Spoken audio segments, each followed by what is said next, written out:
Balık. Oha. Çıksın hele.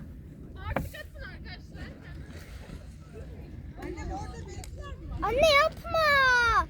Anne yapma. Kaçıracaksın. Bir şey yapmıyorum be, videoyu çekiyorum. Balık yakaladım. Aldım, bunu yiyeceğiz. Bunu yiyeceğiz. Ne yapıyorsun?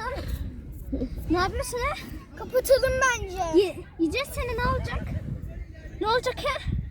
Bir de tuzlu su ha. Aldım, buraya olmalı. Aynen ya. Cemile. Balığımı sana göstereceğim.